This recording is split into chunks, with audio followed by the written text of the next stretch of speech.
El sembrador salió a sembrar. Al esparcir las semillas, algunas cayeron al borde del camino, otras cayeron en terreno pedregoso, otras cayeron entre espinas, otras cayeron en tierra buena y dieron fruto. Unas 100, otras 60 y otras 30. El que tiene oídos, que oiga. Así comienza La Semilla. Un programa en el cual tú pones la fe y Dios pone el milagro.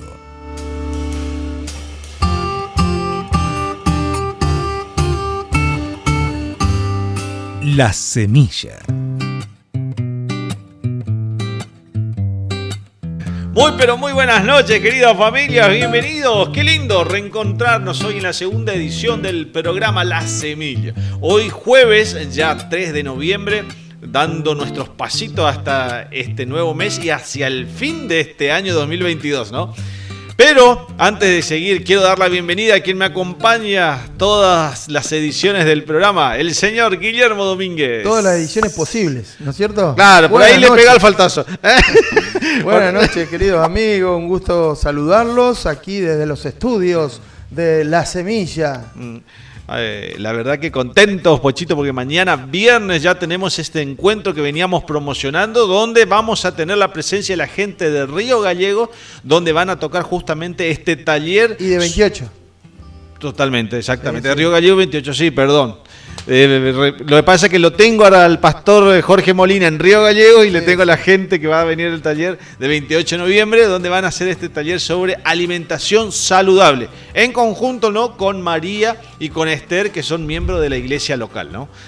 Sí, va a ser un lindo evento, porque siempre es bueno hablar de salud, siempre es bueno hablar de alimentación y de todos estos conceptos que la palabra de Dios incluso es muy instructiva y animadora en estos puntos. Dios siempre estuvo interesado en nuestra salud, por eso es que la Iglesia Adventista lleva adelante todas estas cuestiones que tienen que ver con la alimentación para tener calidad de vida. Por eso le decimos y los invitamos a los oyentes, a la comunidad en general, que participe de este taller gratuito que comenzará mañana viernes a las 19 horas. Exactamente. Y el sábado tendremos, por supuesto, las reuniones habituales de la iglesia el sábado a la mañana, pero el taller continúa el sábado a la tarde. Donde ya va a estar, creo que la parte más emocionante, ¿sí? Donde vamos a estar presentes. Así que, querida familia, ya saben que pueden asistir, así que los esperamos y la invitación para cada uno de ustedes. Por otra parte, también vamos a tener hoy los microprogramas de nuestro querido amigo y pastor, ¿no? El pastor, el licenciado en teología. Robert Costa, exactamente, que nos deja, que hoy vamos avanzando ya en la lección 9 o el programa número 9 que él tiene, donde toca un tema muy importante. Sí, hoy vamos a ver quién es Jesús. Parece una pregunta obvia, pero escuchen al pastor Robert Costa porque hoy va a hablar de la esencia, de quién es Jesús. Y también nosotros vamos a meter nuestro bocadillo aquí. El aporte. Pero no digamos, menos importante, Claro. Bueno, vamos a la música, Miguel. Sí, pero si nos querés adelantar un poquito más o menos sobre qué va a ser el aporte que vamos a dar. Buenísimo, sí. Gracias, Miguel. Vamos a hablar acerca de los molinos de viento, los molinos eólicos, ¿sí? Esos que generan energía eólica. Eléctrica. Pero, por supuesto, esto es un programa cristiano. Nosotros vamos a sacarle una enseñanza espiritual a estos elementos. Así que, querida familia, tenemos mucho material por delante, así que vamos a comenzar con la música. Espero que les guste y acuérdense de mandarnos su mensajito al 2966-623-041.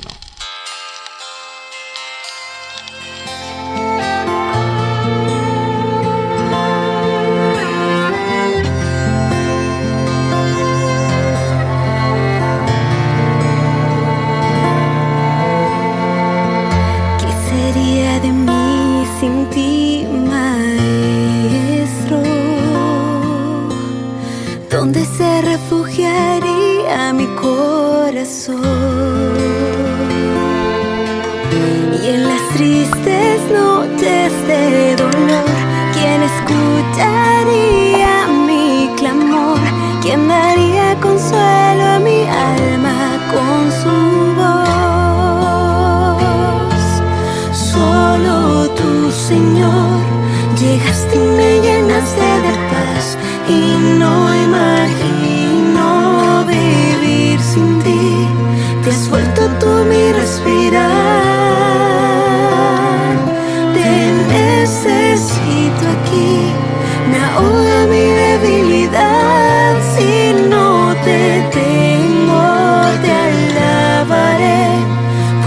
no sé vivir sin ti.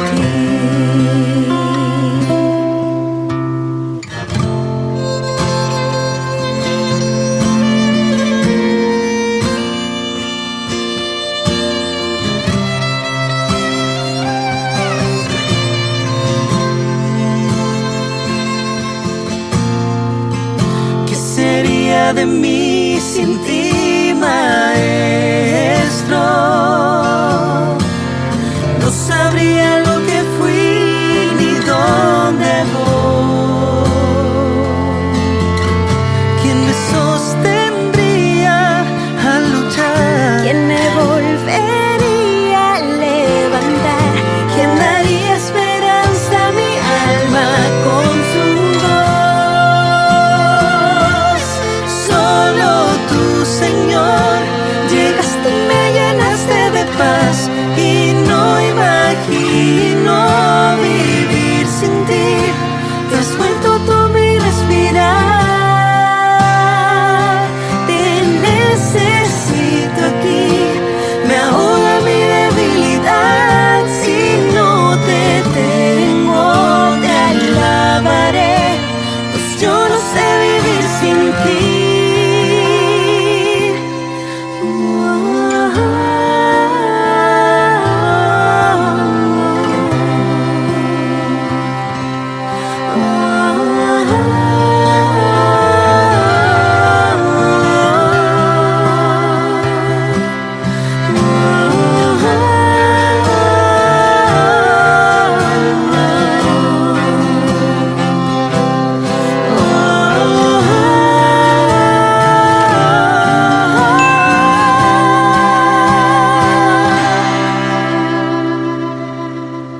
Te alabaré, pues yo no sé vivir sin ti.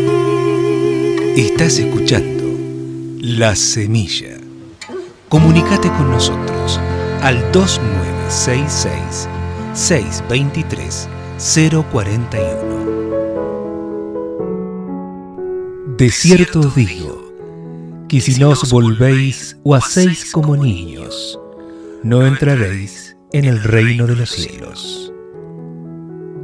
Dejad a los niños venir a mí, y no se lo impidáis, porque de los tales es el reino de los cielos.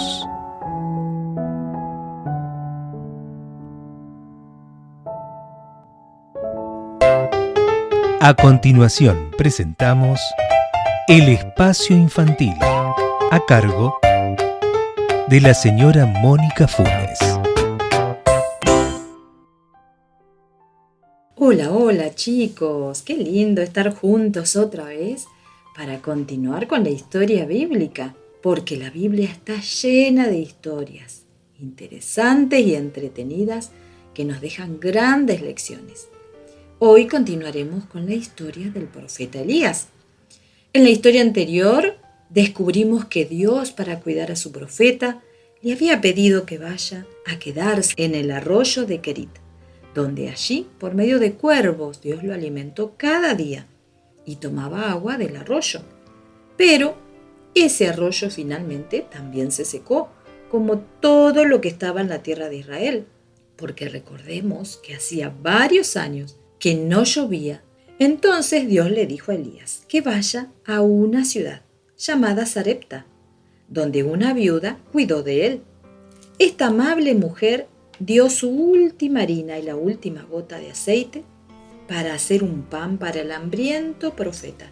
Y Elías le dijo: el Señor Dios de Israel ha dicho que no se acabará la harina de la tinaja ni el aceite de la jarra hasta el día en que el Señor haga llover sobre la tierra. Y eso fue exactamente lo que pasó. A causa de la bondad de esta viuda, Dios se encargó de que nunca le faltara comida todo el tiempo de aquella prolongada sequía. Mientras tanto, Acab, el rey, empezaba a desesperar. Enfrentaba la ruina cara a cara. Sus mejores animales estaban muriendo. Ahora, más que ninguna otra cosa en el mundo, deseaba encontrar a Elías y forzarlo a que hiciera llover otra vez. Porque recuerden que el profeta Elías le había advertido al rey. Juro por el Señor Dios de Israel, a quien sirvo, que en estos años no lloverá ni caerá rocío hasta que yo lo diga. Por esta razón, el rey Acab quería encontrarlo a Elías y exigirle que hiciera llover. 3 años pasaron, 3 años sin lluvia, 3 años sin cosecha. Todos estaban hambrientos y sedientos. Muchos se dieron cuenta de que todo había ocurrido como castigo por su pecado de alejarse del Dios del cielo. El Señor le habló a Elías y le dijo: «Ve y preséntate delante de Acab». Y Elías obedeció. Y allí fue. Y se encontró cara a cara nuevamente con el rey. «¿Así que tú eres el que está perjudicando a Israel?», gritó el rey enojado. «Yo no lo estoy perjudicando», dijo Elías, «sino tú y tu gente, por dejar los mandamientos del Señor y adorar a Baal». Elías tenía razón. Él sabía que Dios nunca habría permitido tan terrible sufrimiento sobre su pueblo si se hubieran mantenido fieles. Él sabía también que había llegado el momento de que les llegara la elección en una forma aún más fuerte. Elías le dijo a Acab: «Manda ahora gente que reúna a todos los israelitas en el monte Carmelo, con los 450 profetas de Baal y los 400 profetas de Acera, a quien Jezabel, tu mujer, mantiene». Acab estuvo de acuerdo. Quizá pensó que sería una buena oportunidad de matar al hombre que había causado la sequía. De todas maneras, dio la orden de que toda la nación se reuniera, con todos los profetas de Baal. La gente que se reunió era una multitud hambrienta y sombría. Entonces Elías, acercándose a todo el pueblo, dijo: «¿Hasta cuándo van a continuar ustedes este doble juego? Si el Señor es el verdadero Dios, síganlo a Él. Y si Baal es el verdadero Dios, entonces deberán seguirlo». Nadie contestó. Sin duda, muchos sintieron que sus conciencias los atormentaban y no sabían qué decir. Quizá también estaban temiendo lo que Acab y los profetas de Baal les podrían hacer si hablaban en favor de Dios. Entonces Elías sugirió una prueba que les permitiría demostrar quién era el verdadero Dios. «Preparemos 2 sacrificios», dijo, «y el Dios que responda con fuego, ese es el Dios verdadero». Este desafío le gustó a la gente y contestaron: «Muy buena idea». Así fue que los profetas de Baal se pusieron a trabajar. Primero mataron un becerro y lo pusieron sobre un altar con leña, muy confiados de que el fuego descendería del cielo y lo consumiría. Entonces comenzaron a invocar el nombre de Baal, desde la mañana hasta el mediodía. Decían: «Contéstanos, Baal», pero ninguna voz les respondía. Hacia el mediodía, Elías, que sabía que ningún fuego del cielo habría de caer, comenzó a burlarse de ellos y les decía: «Griten más fuerte, porque es su Dios.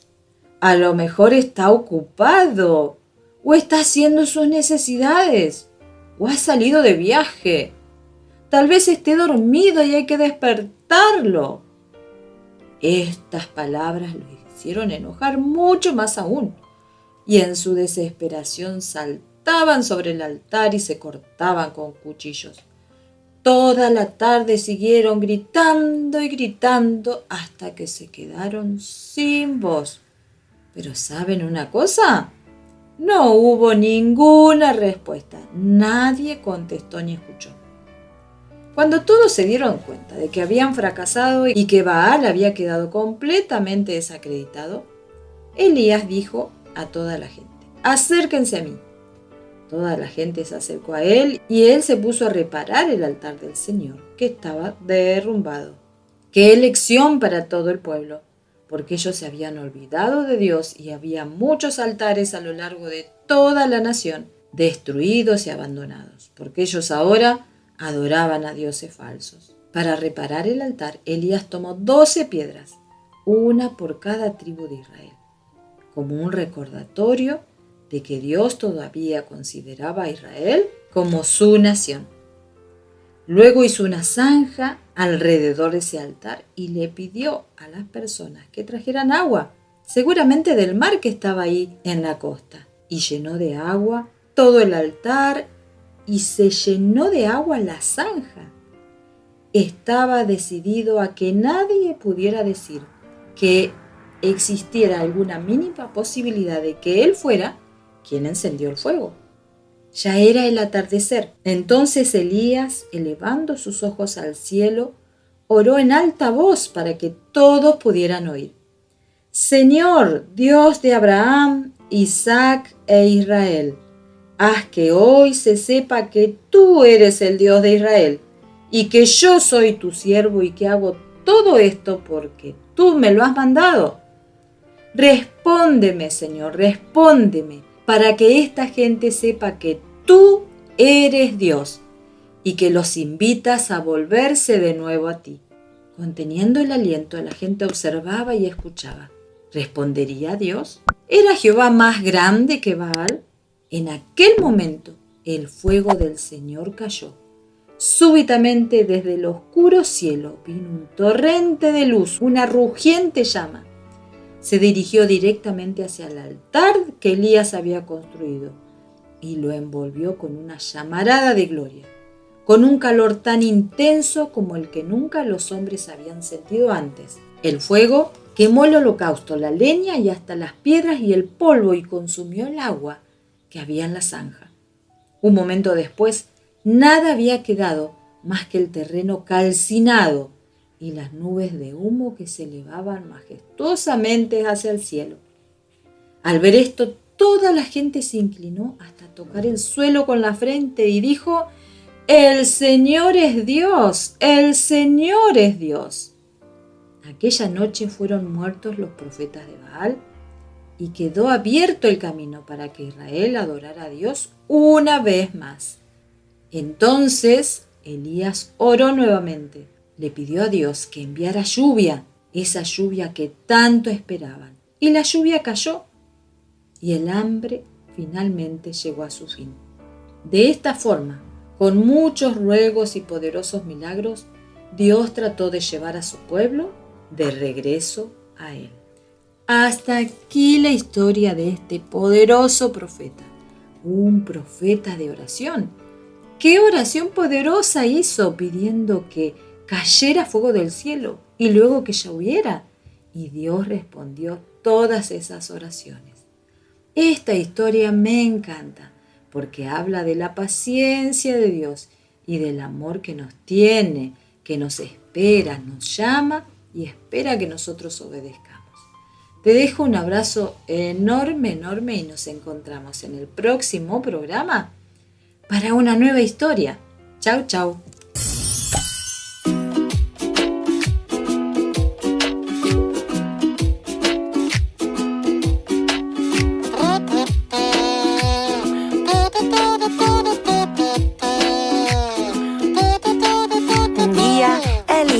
Nos quiso recordar que aunque hay días que solo y triste estás, Dios nunca de mi lado se va, me cuida y me responderá. Dios nunca de mi lado se va, lloverá, sé que Él responderá.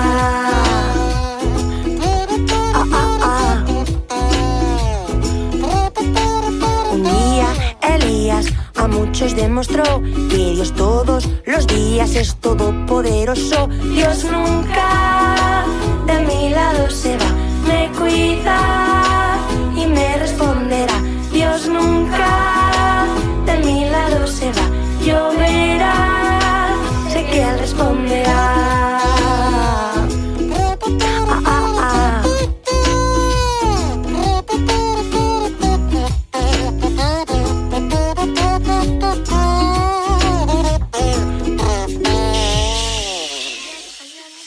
Si las nubes callan, Dios lloverá. Si tenemos hambre, nos alimentará. Dios nunca de mi lado se va, me cuida y me responderá. Dios nunca de mi lado se va, me cuida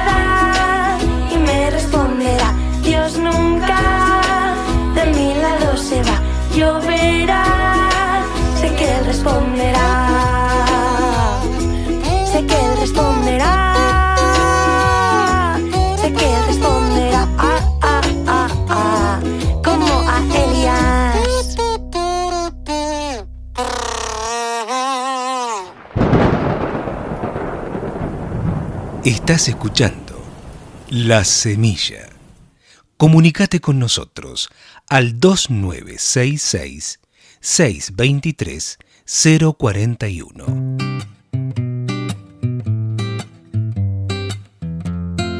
Tercer bloque, queridos amigos. Vamos a ser breves porque hoy tenemos, como decía Miguel hace un ratito, la presencia del pastor Robert Costa con el hermoso programa, ese material que ha preparado su grupo de trabajo para las radios, donde llevan estos temas tan lindos, con una artística tan profesional, tal que cual. Marca la diferencia, ¿no? Así que gracias al pastor Robert Costa, que también siempre está escuchando el programa, por haber colaborado con nosotros. ¿Sabes, Miguel? Bueno, vos sí lo sabés, se lo comento a los oyentes. Yo viví 9 años en Comodoro Rivadavia, la capital nacional del petróleo. Algunos le dicen que también es la capital nacional del viento. De paso, en estos días han tenido... ¿Hay más viento que acá o no? Sí, mucho más viento. Lo que tiene el viento allí, que arranca y dura varios días de corridito, ¿no es cierto? Sin pausa. O sea que no está como para salir... Sí, viste que acá en Calafate empieza a soplar el viento, pero qué sé yo, a determinadas horas del día se corta, Calma. a la noche se calma. Sí, sí. Pero en Comodoro no, le da corrido. La semana pasada tuvieron... O sea, mucho gel para nosotros, para no despeinarnos. La semana pasada tuvieron muchos problemas con el tema del viento.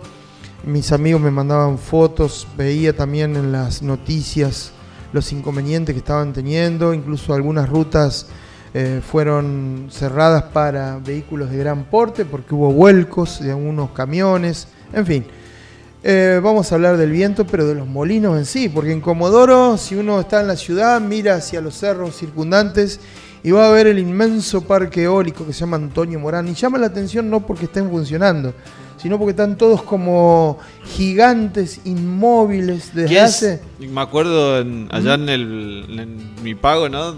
Agarraba un señor, dijo, ¿quién le habrá puesto ventilador a las vacas, no?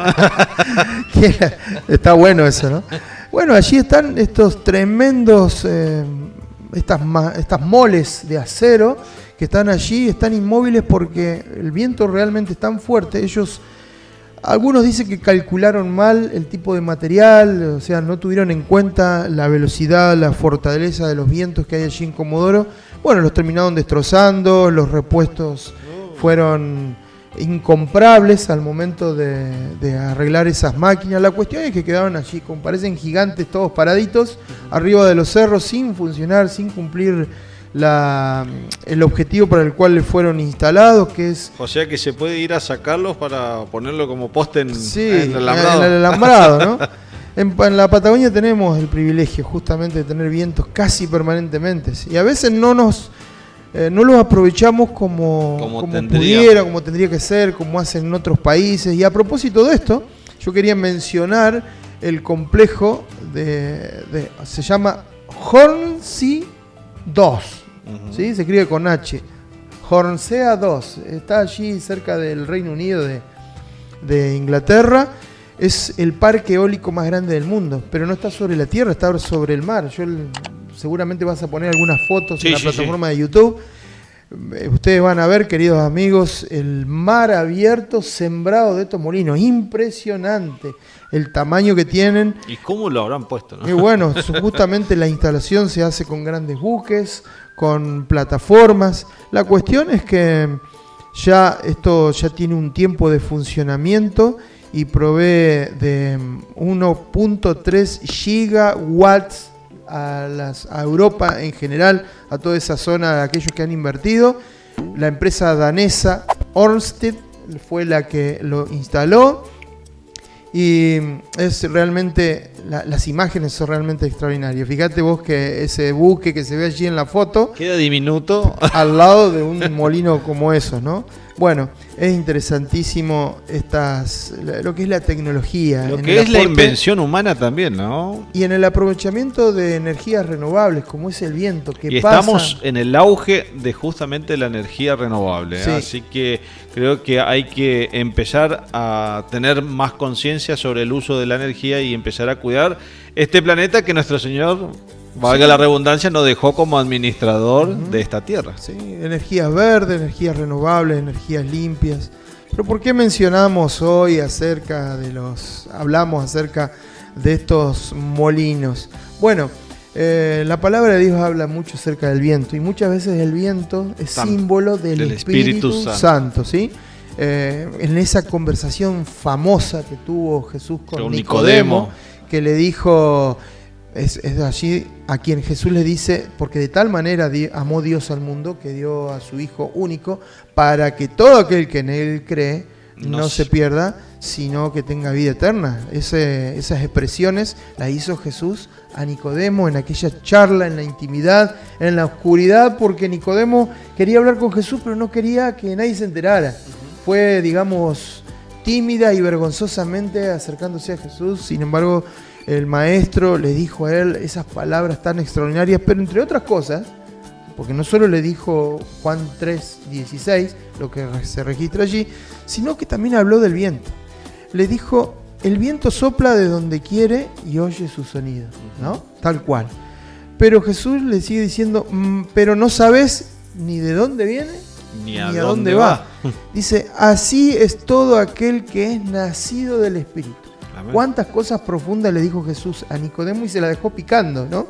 Y también nos dice esto a nosotros, que el Espíritu Santo hace una obra en nosotros y no nos damos ni cuenta, así como no sabemos de dónde viene el viento ni a dónde va, no nos damos ni cuenta cómo eso va transformando nuestra vida. Pero es una influencia poderosa, real, Miguel, que vos y yo hemos experimentado en algún momento de la vida, pero que seguimos experimentando a diario. La transformación que el Espíritu Santo hace en nuestra vida. Es una transformación, ¿no? Sutil, pero contundente y marcada, ¿no? Correcto. ¿Sabes por qué te lo digo, Pocho? Porque me ha tocado ver, ¿no? Y creo que hay también conocimiento de parte de la audiencia, que hay lugares donde toman la presencia del Espíritu Santo de una manera, no sé cómo decirlo, pero especial, ¿no? Porque más mística que otra cosa. He escuchado hablar sobre la risa santa, donde dice que empezás a reírte sin sentido. Yo he sabido de eso y se genera como un gran desorden, ¿no es cierto? Griterío, movimientos descontrolados. Y parece que eso es la obra del Espíritu Santo. Y si no lo haces, parece que no te tocó el Espíritu Santo. Claro. Porque también he visto y he escuchado nombrar sobre saltos, tirarse al piso, revolcarse. ¿Trabaja así nuestro Señor Jesucristo? Bueno, ese tipo de manifestación del Espíritu no está registrada en la palabra de Dios. Claro. De hecho, la primera vez que se lo menciona al Espíritu Santo de una manera así tangible y poderosa es en Hechos capítulo 2, cuando los discípulos estaban unánimes, juntos, recibieron el poder del Espíritu Santo. Justamente allí dice que se sintió como un estruendo y como una ráfaga de viento, a propósito de los vientos que estamos hablando. Y las personas lo que hicieron allí es hacer la obra de Dios. Algunos hablaron en idiomas que no conocían. ¿Eso quiere decir que nosotros podemos hablar en idiomas que no entendemos? Si fuera la voluntad de Dios, sería así. Pero allí en Hechos 2 se registra que ellos recibieron ese don, el don de lenguas, o sea, hablar en otros idiomas que ellos no conocían, porque allí se encontraban, era justo la fiesta de Pentecostés en Jerusalén, venía gente de todos lados, y había gente que hablaba diferentes idiomas, no específicamente el hebreo, entonces necesitaban escuchar el mensaje de salvación en su idioma. Eso fue lo que... O sea que había una diversidad cultural y de idiomas, idiomática, ¿no? Y de naciones. La Biblia en sí mismo lo dice en Hechos capítulo 2. Entonces las personas escucharon el mensaje en el idioma. Pero bueno, lo que queremos resaltar en esta reflexión es que Dios está... Recién hablábamos de que a veces aquí en Patagonia no aprovechamos los vientos como lo hacen en otros países. Dios está dispuesto a darnos su espíritu y nosotros no lo aprovechamos. Dios está dispuesto a derramar su espíritu como la lluvia. También al Espíritu Santo lo compara el Señor con una lluvia temprana y lluvia tardía. Lo podemos ver en Zacarías capítulo 10, el versículo 1. Dice, pedid a Jehová lluvia en la estación tardía. Aquí la lluvia está representando su espíritu. Jehová hará relámpagos y os dará lluvia abundante y hierba en el campo a cada uno. Aquí lo traslada a las personas, está simbolizando el Espíritu de Dios. Desperdiciamos muchas veces la transformación que el Espíritu Santo quiere darnos. Es un regalo poderoso que Dios nos quiere entregar. Él está deseoso de darnos su Espíritu. De paso, Jesús habló muchísimo de esto. Dice que nosotros como papás, siendo malos, estamos dispuestos a darle buenas cosas a nuestros hijos. Cuanto más nuestro Padre nos quiere dar buenas cosas y dice, nos quiere dar su Espíritu. En Lucas 11, el versículo 13 dice, pero si vosotros, justamente este pasaje, ¿no? Lo quiero referenciar para que aquellos que lo quieran buscar. Lucas 11, 13. ¿Cuánto más vuestro Padre Celestial dará el Espíritu Santo a los que se lo pidan? Amén. Pedirlo como si fuera una lluvia en terreno seco. Queridos amigos, el Espíritu Santo fue derramado por Dios en aquellos discípulos que estaban juntos, orando, pidiendo a Dios que con poder los capacitara para actuar. Se llenaron de poder justamente, de valor, de coraje. Eran personas muchas veces tan simples, tan sencillas, no tenían esa capacidad de oratoria, de relacionarse con los demás, y ese día fueron capacitados por el Espíritu Santo. El mismo Espíritu, el mismo deseo que Dios tuvo para con sus discípulos, tiene para con nosotros. Aprovechemos la buena voluntad, el deseo de Dios de otorgarnos su poder. Pidamos por su Espíritu y no desperdiciemos esta bendición de que Dios actúe en nuestra vida desde adentro. Exactamente. ¿Sí? Como decía Jesús. Y que produce frutos para aquellos que no... O tal vez malinterpretan la presencia del Espíritu Santo en las vidas. El Espíritu Santo, nuestro Señor Jesucristo, lo dejó clarito de cuáles son los frutos del Espíritu Santo. Y si me permitís, lo voy a leer, ¿no? Sí, claro. Porque en Gálatas 5:22, nuestro Señor Jesucristo, a través de su apóstol Pablo, dice, ¿no? En cambio, el fruto del Espíritu es amor, alegría, paz, paciencia, amabilidad, bondad, fidelidad, humildad y dominio propio. Fíjate todo lo que Dios quiere generar a nosotros. Amén. Esos frutos, los frutos del Espíritu, parece que actuamos como si no necesitáramos todas esas características, ¿no? Exactamente. Creo que todo eso engloba que justamente tengamos un comportamiento conforme al corazón de Dios, ¿no? Así que no es que quiera desmerecer, o tal vez creo que no es...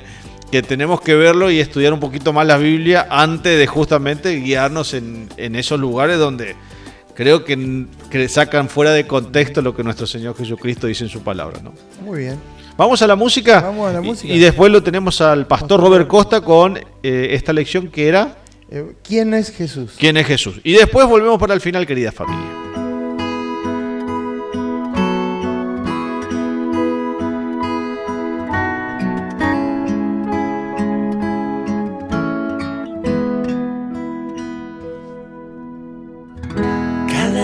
Que yo vivo aquí, se acerca más su reino a mí, y este mundo poco a poco va llegando a su fin.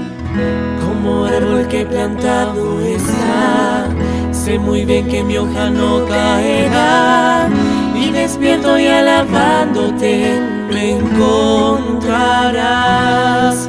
Pues aunque no puedo saber el momento, sé que queda poco por esperar. Tu palabra me lo ha prometido y seguro estoy de que volverás. Y cuán cerca estamos hoy del hogar, ya el cielo preparándose está. La esperanza florece al saber que en las nubes vendrás y volviendo ya estás,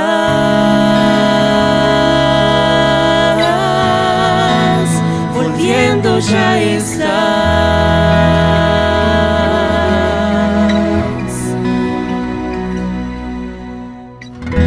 Momento que por años soñé, todo lo verá esta vez. Cielo nuevo prueba, en Cristo yo tendré. Y rodeado de la gloria de Dios, todo aquello que el pecado quebró, restaurado en su trono, de amor contemplaré. Pues aunque no puedo saber el momento, sé que queda poco por esperar. Tu palabra me lo ha prometido y seguro soy de que volverás. Y cuán cerca estamos hoy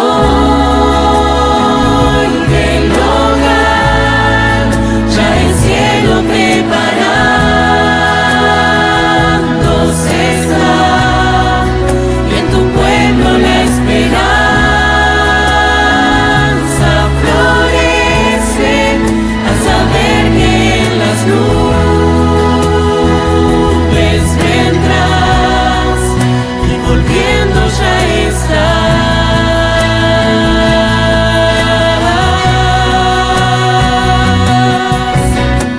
He aquel tabernáculo eterno, con los hombres el Rey morará, y seremos unidos un solo pueblo, que con Dios estará.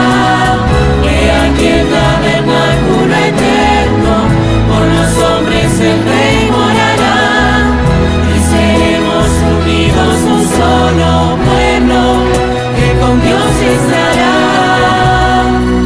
Y cuán cerca estamos hoy del hogar, ya el cielo preparándose está, y en tu pueblo la esperanza florece al saber que en las nubes vendrás y volviendo ya estás,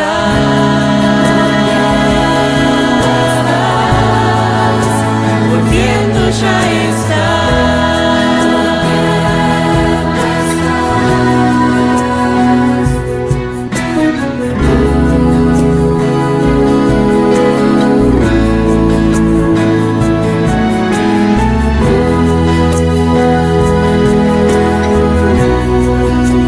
volviendo ya Estás escuchando La Semilla. Comunícate con nosotros al 2966 623 041.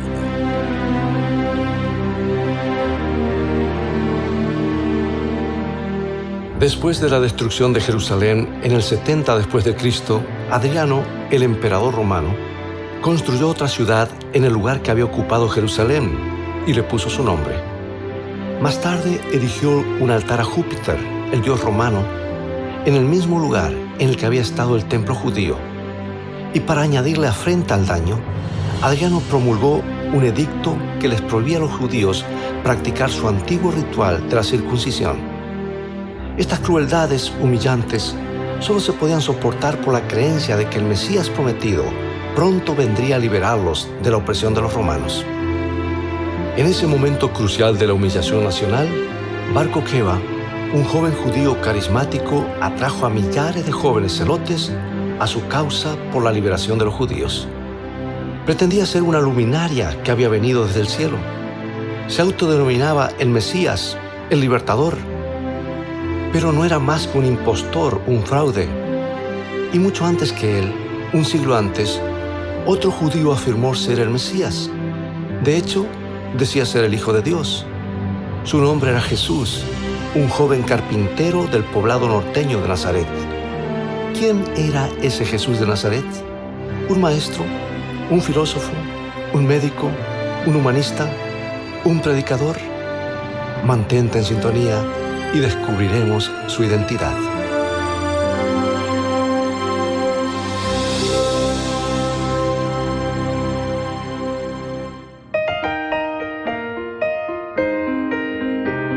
Amigo y amiga, damos inicio a la serie Mensajes de Jesús para el tiempo del fin.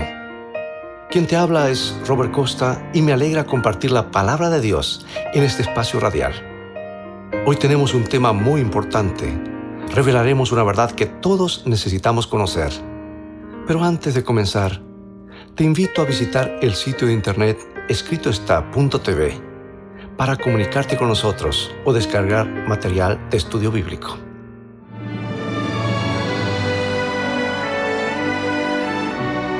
El tema de hoy se titula ¿Quién es Jesús?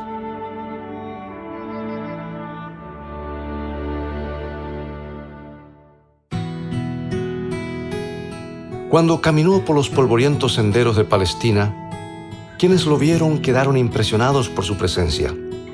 Quienes lo escucharon exclamaron: «Ningún hombre habló jamás como este hombre». Vivió menos de 35 años sobre esta tierra, pero toda la historia se data a partir de su nacimiento. Un escritor resumió gráficamente la vida de Cristo en estas palabras: 19 siglos han llegado y se han ido, y todavía es la figura central de la raza humana. Todos los ejércitos que alguna vez marcharon, y todas las naves que alguna vez navegaron, y todos los parlamentos que alguna vez se sentaron, y todos los reyes que han reinado, no han afectado la vida del hombre sobre la tierra tanto como esta única vida solitaria. Muy pocos están en desacuerdo con estos hechos históricos, pero a menos que Jesús sea más que todo eso, no será el verdadero Jesús, el verdadero Mesías. Al igual que Bar Coqueba, Jesús afirmó que venía del cielo. Dice San Juan 6:38, porque he descendido del cielo. Al igual que Bar Coqueba, Jesús dijo que había venido a liberar a los cautivos.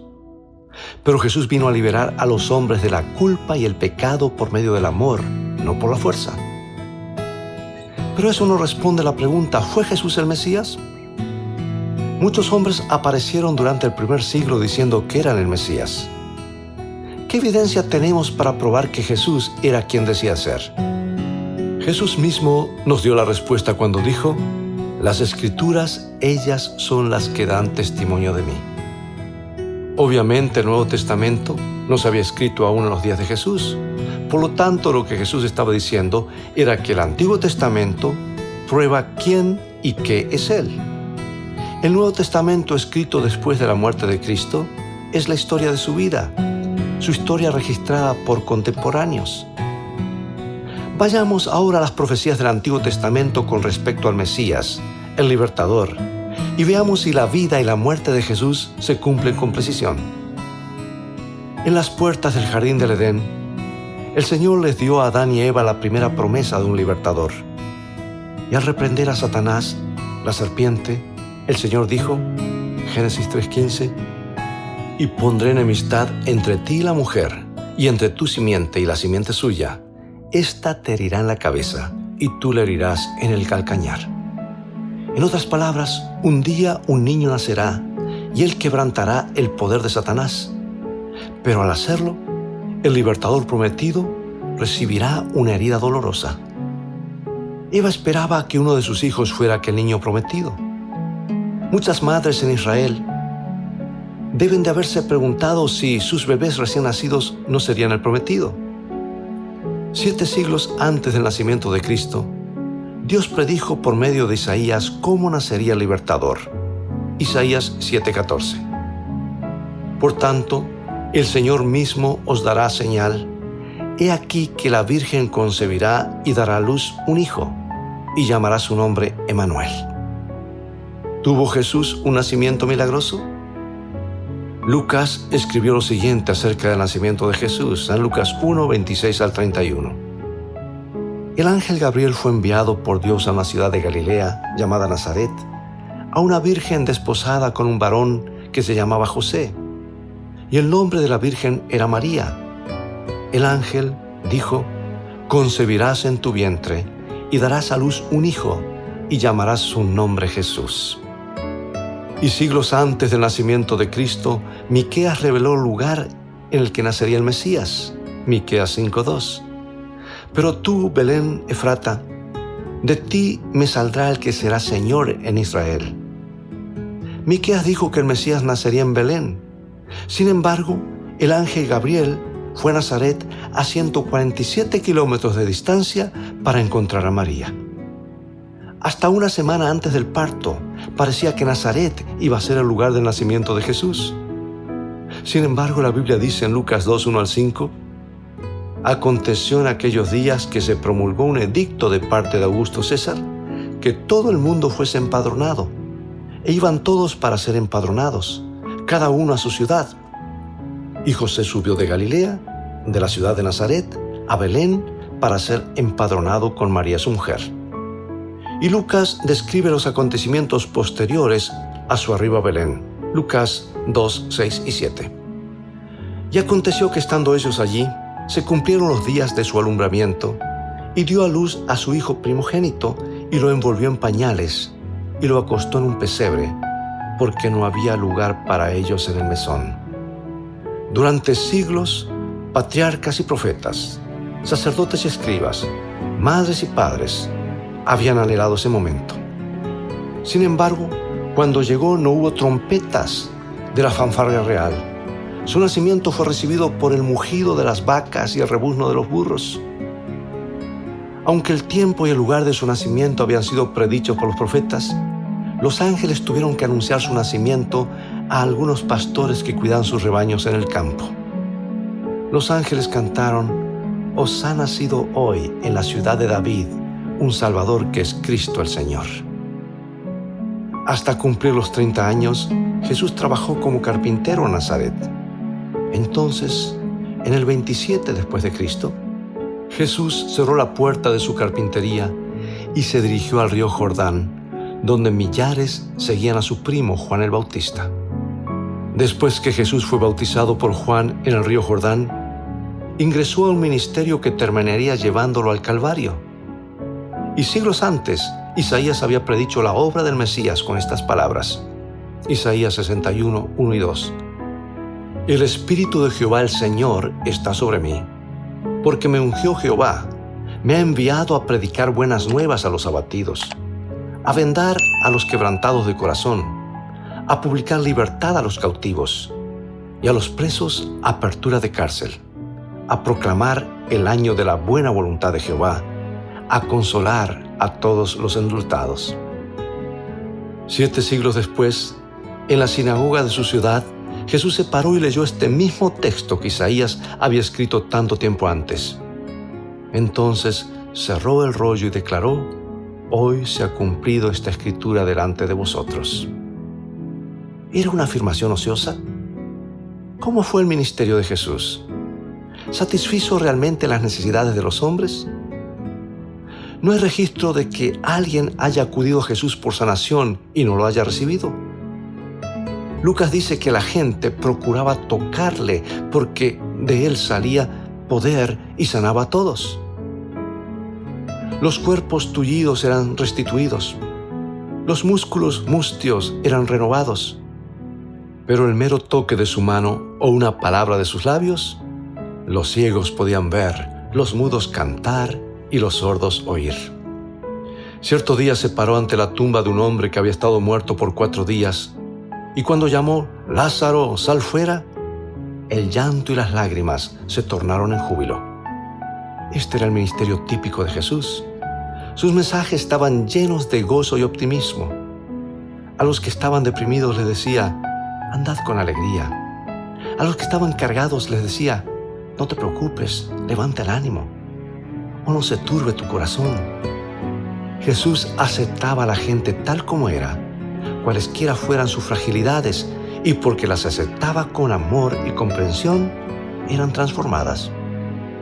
Cierto día una mujer adúltera fue llevada ante Jesús por un grupo de acusadores que eran justos en su propia opinión, esperando que Jesús la condenara a muerte.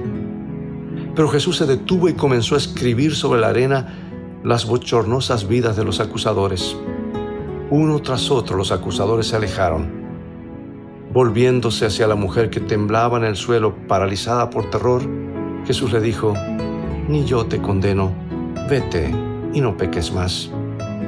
Sí, Isaías había profetizado años antes que el ungido vendría a ordenar que a los afligidos de Sión se les dé gloria en lugar de ceniza, óleo de gozo en lugar de luto, manto de alegría en lugar del espíritu angustiado. Sin embargo, la evidencia más detallada que prueba su divinidad se encuentra en su muerte y resurrección. En el libro de los Salmos se predice la identidad del que había de entregar al Mesías miles de años antes de que el evento ocurriera. Salmo 41:9. El hombre de mi paz, en quien yo confiaba, el que de mi pan comía, alzó contra mí el calcañar. Mateo nos cuenta cómo se cumplió esta profecía. Mientras la turba airada, con sus espaldas y palos, ascendía a la ladera del monte, los discípulos estaban sorprendidos al ver a Judas, uno de los propios discípulos de Jesús, al frente de la turba como uno de sus líderes. Había participado de la última cena con ellos pocas horas antes. Y cuando Jesús caminó tranquilamente hacia la banda, les preguntó lo que aparece en Mateo 26, 49 y 50. ¿A quién buscáis? Desde el fondo llegó el grito: ¡a Jesús! Entonces Judas dijo: ¡salve, maestro! Y le besó.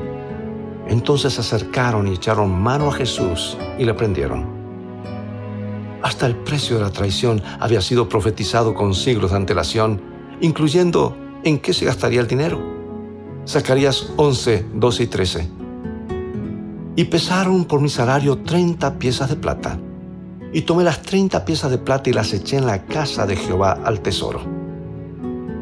Mateo da detalles de la traición de Judas. Mateo 26, 14 y 15. Entonces uno de los 12, que se llamaba Judas Iscariote, fue a los principales sacerdotes y les dijo: ¿qué me queréis dar? Y yo os lo entregaré. Y ellos le asignaron 30 piezas de plata. Pero después de que Jesús fue condenado, Judas regresó ante el principal de los sacerdotes y registra Mateo 27, versículos 5 al 7 lo siguiente. Arrojando las piezas de plata en el templo, salió y fue y se ahorcó. Los principales sacerdotes, tomando las piezas de plata, dijeron: no es lícito echarlas en el tesoro de las ofrendas, porque es precio de sangre. Y después de consultar, compraron con ellas el campo del alfarero para sepultura de los extranjeros. Y una vez más vemos cómo el Nuevo Testamento registra los cumplimientos de las predicciones del Antiguo Testamento. Solo el preconocimiento divino podía haber dado detalles tan precisos. Isaías había profetizado acerca del Mesías, y leo Isaías 56. Di mi cuerpo a los heridores y mis mejillas a los que me mesaban la barba. No escondí mi rostro de injurias y de disputos. Y Mateo brinda detalles de aquella noche. Jesús, maniatado como un criminal común, fue llevado ante Caifás, donde lo juzgaron ilegalmente en medio de la noche. Mateo 26, 67 registra: entonces le escupieron en el rostro y le dieron de puñetazos, y otros le abofeteaban. En la mañana siguiente, lo llevaron ante el gobernador romano Pilato. Pero cuando los falsos testigos testificaron contra él, Jesús no dijo palabra. Luego el rey Herodes se mofó de él, y en una burla cruel lo vistió con las ropas reales. Entonces lo regresaron a Pilato, quien dijo que no podía encontrar ninguna falta en él. Sin embargo, lo hizo azotar. Finalmente, Pilato le planteó una elección a la airada multitud. ¿Liberaré a Jesús o al notorio criminal llamado Barrabás? Y la multitud gritó: Barrabás. ¿Qué haré con Jesús?, preguntó Pilato. Crucifícale, crucifícale, gritaron. Cientos de años antes de que los romanos hubieran siquiera inventado la crucifixión como medio de castigo capital, el salmista había predicho la forma en la que matarían a Cristo. El método común empleado por los judíos era el apedreamiento. Sigamos los pasos de Jesús y veamos qué sucedió con relación a su muerte. David ha escrito, Salmo 22, 16, horadaron mis manos y mis pies. Y Mateo nos dice que le colocaron una corona de espinas sobre la frente y que lo golpearon en la cabeza. En el Calvario, Jesús les permitió a los soldados mansamente que introdujeran los clavos en sus manos y pies. El discípulo Tomás fue testigo de ello. Y después de la resurrección de Jesús dijo: Si no viere en sus manos la señal de los clavos y metiere mi dedo en lugar de los clavos, no creeré. Cristo fue crucificado. Sus manos y sus pies fueron atravesados por los clavos, cumpliendo así la profecía del Antiguo Testamento. El rey David dijo qué sucedería con las vestiduras del Mesías 1000 años antes de la muerte de Jesús. Dice Salmo 22:18, repartieron entre sí mis vestidos y sobre mi ropa echaron suertes. Juan, un testigo presencial, cuenta lo que sucedió en la cruz. San Juan 19:23 y 24. Tomaron sus vestidos e hicieron 4 partes, una para cada soldado. Tomaron también su túnica, la cual era sin costura, de un solo tejido de arriba abajo. Entonces dijeron, no la partamos, sino echemos suertes sobre ella, a ver de quién será. El Antiguo Testamento también predijo algunas de las palabras que Jesús habría de pronunciar mientras pendía de la cruz. Salmo 22:1, Dios mío, ¿por qué me has desamparado? Muchas de las profecías relativas al Mesías estaban totalmente fuera del control humano de Jesús. Por ejemplo, humanamente no hubiera podido arreglar el lugar de su muerte, la forma de su nacimiento, su traición, los acontecimientos que rodearon su muerte. Sin embargo, uno de los factores más decisivos que prueban sin sombra de duda que Jesús fue enviado por Dios y que era el verdadero Mesías, se encuentra en el tiempo de su llegada. Después que los judíos fueron llevados a la cautividad de Babilonia, el ángel Gabriel le dijo al profeta Daniel el tiempo de la llegada del Mesías. Le dijo lo que aparece en Daniel 9:25. Sabe pues y entiende que desde la salida de la orden para restaurar y edificar a Jerusalén hasta el Mesías príncipe, habrá 7 semanas y 62 semanas. 69 semanas equivalen a 483 días, y en la profecía bíblica un día equivale a un año. Ezequiel 4:6, día por año te lo he dado. Así que habría 483 años desde la orden de restaurar y reconstruir Jerusalén hasta que apareciera el Mesías. Y el decreto fue promulgado por el rey Artajerjes en el año 457 a.C. Y 483 años más tarde llegamos al 27 después de Cristo. Ahora bien, sígueme con atención, por favor. Mesías en hebreo o Cristo en griego significa el ungido. ¿Y cuándo fue ungido Jesús? Lucas señala el año exacto, Lucas 3:1 en adelante. En el año 15 del imperio de Tiberio César, que cuando todo el pueblo se bautizaba, también Jesús fue bautizado, y orando, el cielo se abrió y descendió el Espíritu Santo sobre él en forma corporal, como paloma, y vio una voz del cielo que decía, tú eres mi Hijo amado, en ti tengo complacencia. Jesús fue ungido por el Espíritu Santo en el momento de su bautismo en el Jordán. Y Pablo declara, Dios ungió con el Espíritu Santo y con poder a Jesús de Nazaret. Ahora bien, hagamos un poco más de aritmética. Tiberio César comenzó a reinar en el 12 a.C. Lucas dijo que Jesús fue bautizado en el 15º año del gobierno de Tiberio, lo que nos lleva hasta el año 27 después de Cristo. Como ves, la profecía de los 483 años se cumplió al pie de la letra, probando ciertamente que Jesús era quien él decía ser. Y la última parte de la profecía afirmaba que 3 años y medio más tarde el Mesías moriría en medio de la 70ª semana de esta profecía, Daniel 9:27. Y por otra semana confirmará el pacto con muchos, y a la mitad de la semana hará cesar el sacrificio y la ofrenda. Esta profecía también se cumplió con total exactitud. Jesús murió el día 14 del primer mes del calendario judío en el año 31 después de Cristo. Y San Marcos registra lo que ocurrió en el templo en el momento de la muerte de Cristo. Entonces el velo del templo se rasgó en 2, de arriba abajo, dice Marcos 15:38.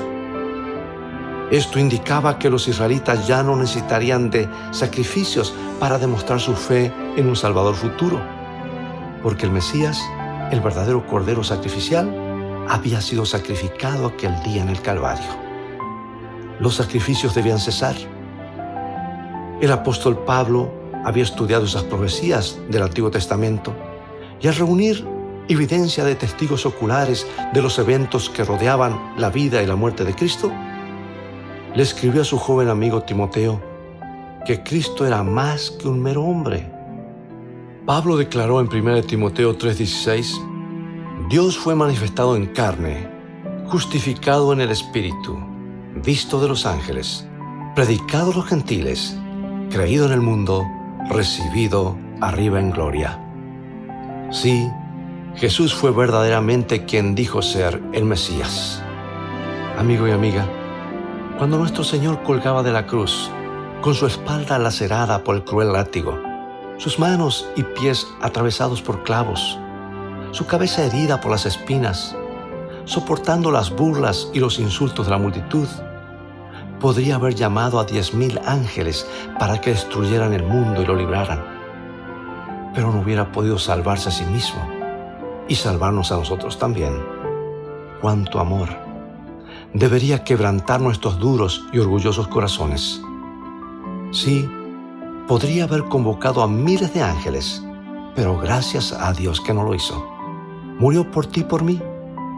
¿No estás agradecido por lo que hizo, sigue haciendo y lo que hará por ti? Acompáñame en oración. Padre nuestro que estás en los cielos, gracias por enviar a tu Hijo a esta tierra para traernos paz.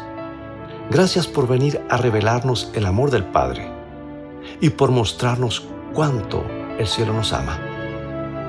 Rendimos nuestra vida a ti, oh Dios, en gratitud por lo que tu Hijo hizo en la cruz. Ciertamente lo confesamos como el Mesías de nuestras vidas, nuestro Salvador, Señor, nuestro sumo sacerdote y Rey próximo a venir. En su santo nombre oramos. Amén.